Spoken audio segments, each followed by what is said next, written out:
pessoal, bem-vindos à aula de Química e a gente vai discutir um pouquinho sobre a evolução dos modelos atômicos. Então vocês estão vendo minha carinha aqui novamente, mas agora para a gente focar na disciplina de Química. Então capítulo 6 da apostila, mesmas recomendações que eu já dei para vocês, com a apostila do lado ou com um caderno, para fazer as anotações e grifar as informações importantes, tá? A gente está aqui ainda no mesmo esquema de uma aula presencial, tá? Então não vacila com isso não. Modelos atômicos. Vamos começar. Modelo atômico, pessoal, a gente tem que ter uma noção de que, primeira coisa, a evolução do modelo não terminou. Tá? A gente não tem tudo que a gente descobriu já, tudo sobre o átomo. Isso não é verdade. Tá? Os estudos sobre o átomo eles acontecem até hoje. Tá? E foi um processo de evolução há de muito tempo. A gente tem um conceito de átomo desde os filósofos antigos, tá? Os principais, interessam pra gente agora é Demócrito. Por que Demócrito? Porque foi Demócrito que cunhou esta palavra átomo, tá? Demócrito acreditava que a matéria se dividia até a menor partícula possível, que chegava em um momento em que a matéria não se dividia mais. Ou seja, existia uma partícula muito pequena que constituía a matéria, que não era divisível, era um instante indivisível, em que a matéria não podia mais se dividir, se fragmentar. Porque na concepção dele, se a matéria podia se fragmentar ao infinito, ia chegar ia chegar um momento que a matéria ia se confundir com vazio. Porque a gente consegue dividir, até chegar no nada, até chegar no vazio. Então, Demócrito ele acreditava que em algum momento a matéria parava de se dividir. E esse momento, que seria a menor partícula presente na matéria, ele chamou de átomo. Tá? Só que, nessa época, na época dos filósofos antigos, dos filósofos gregos, existiam várias correntes de pensamento. Demócrito defendia uma corrente. Mas a corrente que realmente ganhou impacto e importância naquela época foi a corrente defendida por Aristóteles. Para Aristóteles, a matéria era contínua. Ele não tinha essa ideia de uma partícula pequena que formava a matéria. Para Aristóteles, a matéria era contínua. E foi esse pensamento aristotélico que vingou por muito tempo e guiou vários estudos por muito tempo. Até que no século XVI, com a ascensão de outros métodos, de outros estudos, voltou-se ao estudo do átomo, e aí já com um olhar mais científico e menos filosófico para as questões em si. E aí a gente tem o primeiro modelo que a gente estuda, mas antes disso a gente tem aí apresentando a evolução do modelo atômico, que seria a evolução desse modelo mais científico, que começa com Dalton, termina com Schrödinger, enfim, perdoe minha pronúncia, mas aí... o primeiro, que é a Dalton, é o modelo mais simples e até o modelo atômico atual, que é um modelo um pouco mais rebuscado.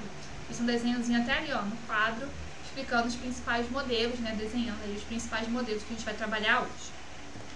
O primeiro modelo é o modelo de Dalton. Dalton tem um modelo que muitos de vocês provavelmente já ouviram falar, e se não ouviram falar, deve conhecer o modelo como bola de bilhar. Se vocês forem estudar por outros materiais, esse nome deve aparecer. Que bola de bilhar? Que Dalton instituiu no seu modelo que a matéria ela é composta por partículas fundamentais, e aí ele retomou esse nome átomo que foi cunhado por Demócrito. Átomos são permanentes e indivisíveis. Para Dalton, a matéria não podia ser criada e nem destruída, tá? Então tudo se transformaria, nada seria criado e nem destruído. A matéria sempre se transforma. Átomos de diferentes elementos têm diferentes propriedades. Nessa época já se conheciam alguns elementos químicos e Dalton assumiu então que cada elemento tinha um conjunto de átomos que tinha propriedades específicas. Eles eram diferentes entre si. Transformações químicas, ou seja, as reações químicas, aconteciam porque você separava e rearranjava átomos. Então, está de acordo com a sua teoria, Se ele acha que a matéria não pode ser criada nem destruída, a matéria é transformada porque os átomos se arrumam de uma maneira diferente. diferente, eles se rearranjam de uma outra maneira. E compostos químicos são formados por átomos de 2 ou mais elementos numa razão fixa, ou seja, um composto químico ele é formado por uma composição determinada de elementos. Reparem, pessoas, amados, que apesar do modelo de Dalton ter sido criado em 1803 e hoje a gente usar um modelo atômico completamente diferente, a gente não descarta todos os estudos de Dalton. Eles foram muito importantes e eles são importantes até hoje, tá? Então, os modelos atômicos, apesar de a gente usar a ideia de evolução, não é que eles estavam errados. Eles eram condizentes com a época que existia ao seu redor, com a época que os pesquisadores estavam, que os cientistas estavam inseridos. Então, não é que o modelo está errado e por isso veio um novo. Os modelos foram sendo aperfeiçoados, tá? Mas eles não são descartados. A gente usa, por exemplo, eu vou chegar lá, o modelo de Bohr, apesar de não ser o modelo atômico atual, a gente já tem uma outra visão do átomo, é o modelo que a gente usa para estudar, por exemplo, o comportamento das substâncias no ensino médio, no ensino fundamental, porque ele nos serve para explicar diversos comportamentos que existem, tá? Então, não é que a gente descarta um modelo, tá? Eles serviram em determinada época, e muitas coisas desses modelos ainda nos servem até hoje, tá? Então, aí tem uma representação gráfica desse modelo de Dalton. Os átomos de hidrogênio, que são diferentes do oxigênio, são diferentes do bromo. Então, cada um tem o seu tamanho diferente, tá? E teriam, portanto, características diferentes. Aí vamos ao modelo de Thomson. Na época de Thomson, 1904, reparem que um século de diferença, né, para você começar a ter uma mudança. Durante esse um século, os estudos sobre átomos não foram abandonados, tá? Antes de Thomson cunhar, por exemplo, o seu modelo atômico, você já se descobriu a existência do próton, a existência elétrica da matéria, já se descobriu a existência do elétron. Então, os estudos foram acontecendo, tá? Existem outros modelos atômicos, a gente estuda só esses, parece que só esses existiram, mas não. Existiram diversos modelos e a gente estuda os que marcaram determinadas épocas, né? Mas existem diversos modelos, os estudos foram acontecendo. Eu vou colocar para vocês no Classroom um videozinho sobre raios catódicos, que é a experiência que vai determinar a natureza elétrica da matéria, a existência do elétron. Então eu vou colocar lá o experimento dos raios catódicos para vocês terem uma noção do que é esse experimento. Enfim, Thomson se apropriando de estudos que já existiam na época, né, com essas descobertas do próton, do elétron, que é uma partícula positiva, uma partícula negativa. Ou melhor, nem do próton, né? O próton foi descoberto depois, mas que existia carga positiva e que existia uma partícula negativa, que era o elétron. Ele, com base nisso, desenvolveu um modelo, que é o modelo que as pessoas conhecem como pudim de passa. O problema desse nome é que pra gente no Brasil, se eu falo pudim de passa, provavelmente você imaginou um manjar. Ou então um pudim com aquela forma de pudim, mais passas em cima. O problema é que isso não explica o modelo, porque se isso explicasse o modelo teria um buraco no meio, e o modelo não tem. Pudim de passa é um doce inglês, tá? Tem uma foto aí. Ele lembra muito mais o panetone do que o que a gente conhece como pudim, tá? Ele é feito numa forma oval e você cozinha em banho-maria, por isso que ele tem todo esse formato. Mas ele lembra mais um pouco, tá? E aí tem um monte de passa dentro. Então por isso que o modelo se chama pudim de passas, tá? Mas não é o pudim que a gente conhece. O que é esse modelo, né? O que Thomson disse sobre esse modelo?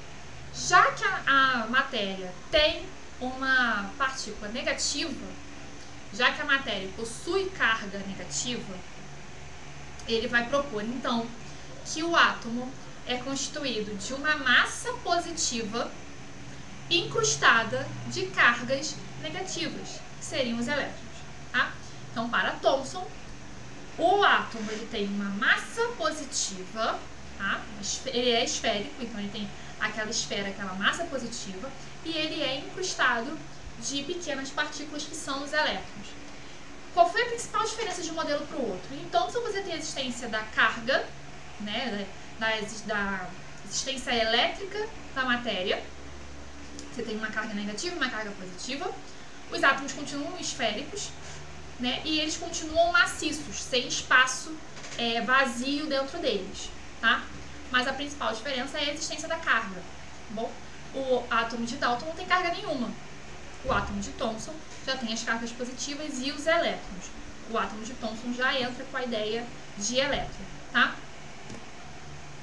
E aí, em 1926, repara que agora os estudos vão mais rápido. Em 1904 tem o modelo de Thomson, em 1926 tem o modelo de Rutherford. O modelo de Rutherford, como é que o Rutherford, enfim, modificou o modelo de Thomson? É um experimento que ficou bastante conhecido, ficou bastante famoso. Se diz que foi basicamente o seguinte: feixes alfa é um feixe com uma partícula positiva, tá? Partículas alfa são partículas positivas. Bom, e uma carga positiva. O bombardeamento de uma finíssima lâmina de ouro com partículas alfa. E aí você tem esse aro em volta, tá vendo? Que servia para detectar as partículas. Qual o intuito desse experimento? Bem, se o átomo é realmente essa massa positiva encostada de elétron negativo, não tem nenhum espaço vazio entre eles, e a matéria é formada por átomos, teoricamente, os feixes de partícula alfa não conseguiriam atravessar a placa.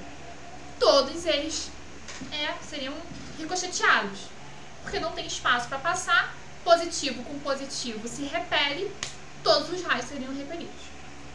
Porém, todavia, entretanto, você tem o quê? A presença de feixes que, desviaram de sua rota e outros que foram em linha reta, atravessaram a placa em linha reta e chegaram do outro lado. Se atravessou a placa em linha reta para chegar do outro lado, significa que o átomo ele não pode ser essa esfera completamente cheia de carga positiva. Você tem que ter um espaço em que esse feixe conseguiu passar sem ser desviado para o outro lado. Ele atravessou a matéria, esse feixe atravessou a minha finíssima lâmina de ouro e chegou no outro lado sem sofrer um único desvio.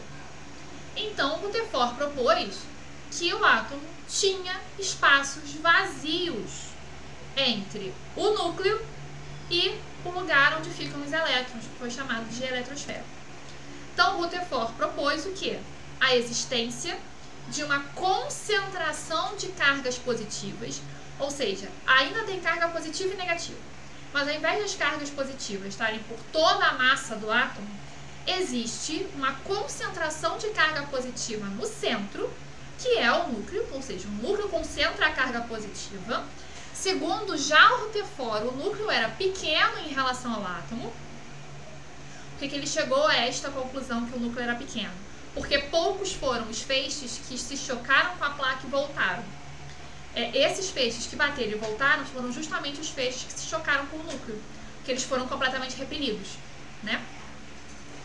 E existia, além desse núcleo, uma região em que ficavam os elétrons, e entre o núcleo e essa região, o vazio. Então, o átomo ele tinha espaços vazios em sua constituição.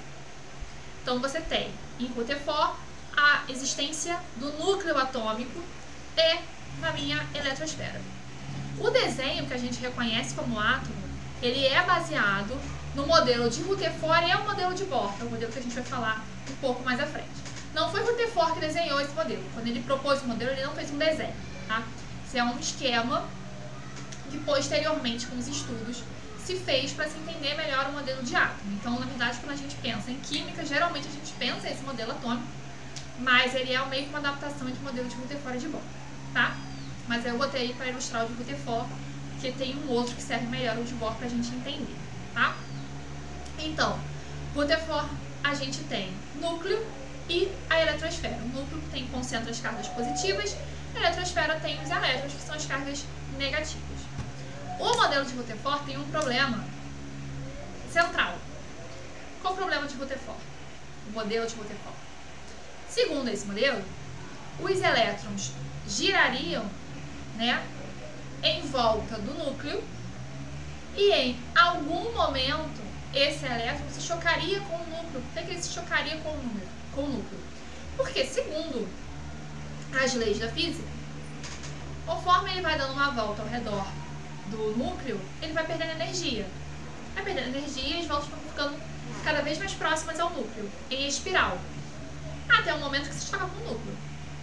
Qual o problema disso? O problema é que se os elétrons ficassem chocando com os núcleos, a matéria não existiria. Qual é a estabilidade da matéria se o átomo toda hora é destruído?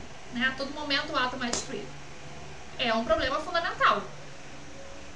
Para resolver esse modelo, esse problema, Bohr foi ao encontro de Rutherford, foi ao seu laboratório, né? Bohr trabalhou no laboratório de Rutherford, por isso que os modelos são muito próximos, e é por isso que em alguns lugares vocês encontram o modelo de Rutherford-Bohr, que aí já apresenta uma junção dos dois modelos. Né?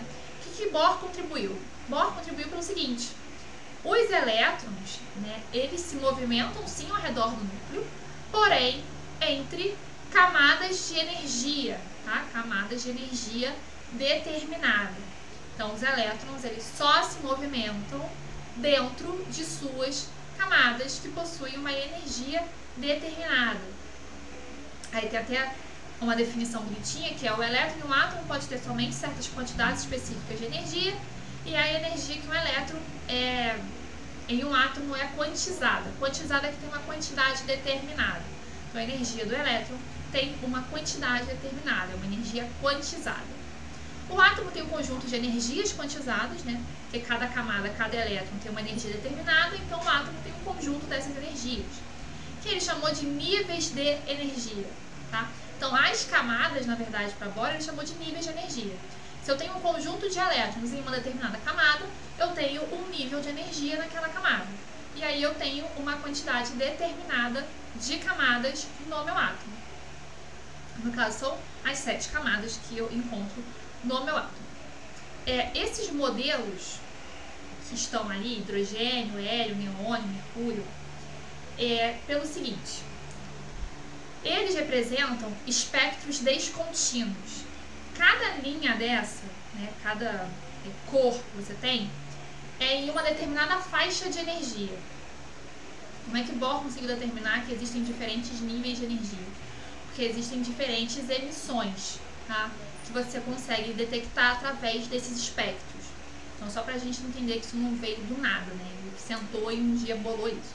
Ele analisou dados já existentes, ele conseguiu fazer os testes para determinar os níveis de energia, determinar esses espectros que já eram possíveis. Então, repara que você tem elementos diferentes e os espectros são completamente diferentes. Depende da emissão de energia de cada átomo, tá? Não se preocupe em tentar definir o que é o espectro de energia. Isso aqui tá só pra gente visualizar de onde Bohr conseguiu tirar seus estudos. Então, se o elétron ficar dentro só da sua camada de energia, ele soluciona esse problema do elétron ficar girando em espiral loucamente até se chegar com o núcleo. O elétron só fica dentro da sua camada de energia, da sua camada energética, tá? O modelo atual, a gente não vai se aprofundar nele. É o modelo da nuvem eletrônica. E o que esse modelo nos traz? Esse modelo nos traz a definição de orbitais, tá? Então, você tem os diversos orbitais que existem dentro do meu átomo. A gente estuda, né, a gente vai estudar sobre orbitais, mas não se baseando muito no modelo de Schrödinger, ou modelo atômico atual, que é um modelo muito matemático, um modelo que faz cálculos e fórmulas para prever em que posição o elétron vai estar dentro do meu átomo. Tá? É um modelo tanto quanto mais complexo. A gente vai estudar a ideia de orbital, mas a gente vai adaptá-lo para uma coisa mais tranquila para a gente. A gente vai estudar orbital provavelmente no próximo módulo, quando a gente estudar melhor a estrutura atômica, tá? Só para entender que existe um outro modelo, e nesse modelo a gente tem inclusive a particularidade da partícula onda, dessa dualidade. Ora, o elétron se comporta, na verdade o elétron consegue se comportar tanto como uma partícula como uma onda. Por que como uma onda? Porque ele contém uma frequência. Ele tem a sua determinada frequência, o seu movimento como uma onda, e aí você consegue então determinar através de cálculos matemáticos, usando esse movimento de frequência, em que posição do átomo o meu elétron vai estar. Ah, Carol, mas como é que a gente calcula isso? Não vamos nos ater isso agora, só para a gente entender que o modelo continua evoluindo, a gente não parou em Bohr. A gente estuda átomo até hoje. A gente tem vários estudos sobre isso, sobre as partículas que compõem o átomo. A gente nem conhece todas as partículas ainda, então é um estudo muito, muito, muito complexo. Tá? A gente tem aqui uma pincelada sobre esses conceitos. Então, pessoal, por hoje, né, acaba aqui essa ideia de modelo atômico. De novo, os esquemas que vocês já estão acostumados. Terminou de assistir a aula, vai lá no formulário, responde os formulários, responde as perguntas do formulário. Depois a gente se encontra na nossa aula do Zoom para discutir sobre o modelo atômico e para poder tirar as dúvidas de vocês. Tá bom? Então, até daqui a pouco.